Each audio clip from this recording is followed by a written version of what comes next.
let's get you an update on the situation in terms of the field hospitals available in Gauteng. Now, last week on the show, we spoke to Gauteng MEC for Infrastructure, Tasneem Motara, about mounting concerns about COVID-19 field hospitals in the province. Now, at the time, there was only one partially operational field hospital in Nasrec, while 4 other sites identified by the provincial government were yet to be completed. The MEC promised us on the AM report that in August, 3 other field hospitals would be brought online in time for the expected peak in infections that is predicted to happen in September. She joins us now for an update on that story. MEC, good morning. Thanks very much for your time. As promised, it is August. How prepared are we since the last time we spoke? Yes, good morning. Well, we are progressing with the preparations for the field hospitals. We're working together with the National Defence Force and the National Department of Health to put up the additional 4 field hospitals. So the work is in progress, it's continuing. Mm-hmm. Over and above that, we've gone along and added 14 beds spaces in the form of also field hospitals at all of our hospitals. So we've increased each of the hospitals by 14 beds additionally to what we have been preparing and had prepared already.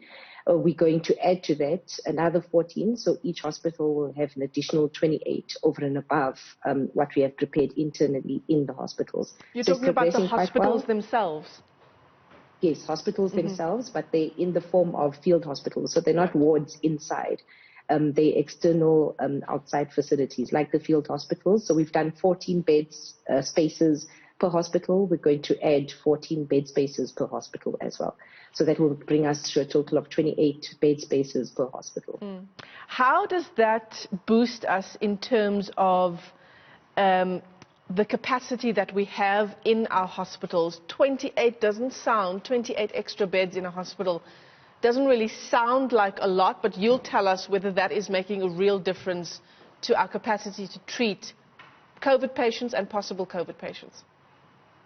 Yes, well, definitely it doesn't sound like a lot, but we have a lot of hospitals in the province. So at the first onset, we're doing 10 hospitals, so 28 per hospital will give us an increase of 280. Mm-hmm. That's over and above the hospital bed space within the hospitals. Right. So for instance, by the end of this week, hopefully by Monday, we're busy with commissioning of the air conditioning units at Dr. George Mokari.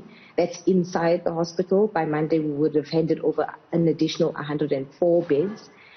So each hospital, we're adding spaces either inside. Once we've done inside, we're also adding spaces for hospital beds on the outside externally. And then the additional field hospitals that we're working together with the National Defence Force and the National Department of Health to put those up. Okay, I want to get an update from you on the actual field hospitals like Nasrec in just a moment. But tell us more about these additional beds that have been set up outside of the actual hospital facility, outside of an actual ward. I'm sure you've seen the headlines around Northdale Hospital and that field hospital, which was also set up to provide extra beds to take care of possible COVID patients. It was used, we were told, as a triage for patients who might need additional care. We know that 67-year-old man, died while receiving treatment in the parking lot of Northdale Hospital, in the middle of winter, dying at 2 a.m. in the morning. So that is the worst case scenario when it comes to setting up extra beds outside of the actual hospital facility. Tell us more about these 28 additional beds set up outside of the actual wards in Gauteng. Yes, so that's an unfortunate case. I think we have heard unfortunate cases of people dying either on the way to hospital or just arrival at hospital while still receiving care. The idea behind the field hospitals is really for those that don't need extensive medical care. I think the doctors at the facilities make the call of where to admit a patient. We have made sure that we put sufficient lighting and heating in our field, what we call the field hospitals. So even the 14 beds that we've put up are ventilated, they are heated.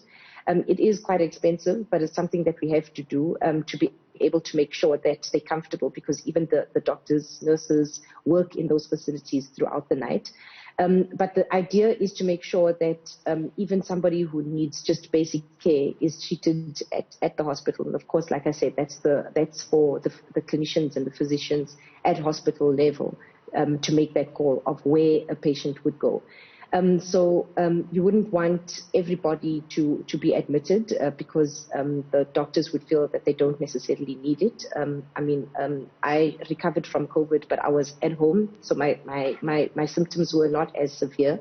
And fortunately, I didn't need hospital admission or even need to visit a hospital.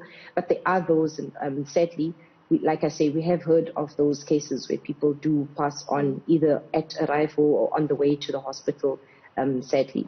What we do want to be able to do is because hospitals still must function and do the work that they are doing. And obviously, it does become quite difficult to put additional bed spaces within a hospital that is functional, because the site is what we refer to as a live site. So to be able to connect oxygen, to be able to, like we're commissioning air conditioning units at Dr. George Mukari, you've got to switch off the facility to be able to connect. That has its own challenges because site is live. You have patients that are on in the facility on medical gas, air, also awaiting operations and that sort of thing. So it's quite an involved process. Together ourselves with health and the physicians and the clinicians at health who guide us as to what their needs are, gave us the impression that the field hospital externally to the hospital current that we have would be one of the best use. Yeah. Before we lose our connection to you, you've talked about how expensive it has been to set up those additional beds at hospitals in Gauteng. And, expense in terms of our COVID-19 spending is high up on the news agenda over the past few weeks. Rampant allegations of corruption with the issuing of tenders, including how much money is being spent on these beds.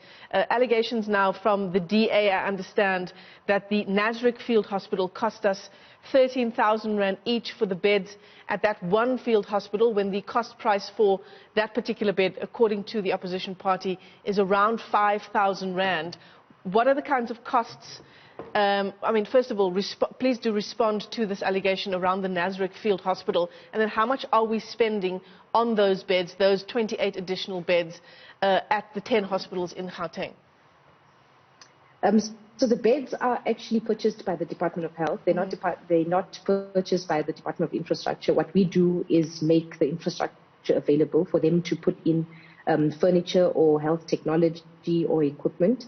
So I would not be in a position to confirm or deny the cost of the beds. We'd have to get that from the Department of Health. But the Department of Infrastructure would be responsible for the overall infrastructure. So, for example, like when we build a school, we build schools, the Department of Education does the furnishing, so the desks and chairs and textbooks. So we do the building and the readying of the infrastructure. Yeah. So I wouldn't be in a position to, but I have seen that they are claiming that the costs have been high. I think the investigation by the provincial government with the SIU will sort of unearth whether there has been overly inflated prices by the public sector when costing either equipment or anything that they have supplied to government. Yeah. The costing is done by the public by the private sector, and the SIU investigation will definitely uncover if there has been overly inflated prices by the private sector. Yeah. That's quite an important issue, which of course we will continue to keep track of. MEC, thanks very much for your time this morning on the AM report. Tasneem Motara is Gauteng MEC for Infrastructure, as we continue to track the story around our beds availability, our field hospitals in this province and around the country as well, as South Africa prepares for the COVID-19 peak.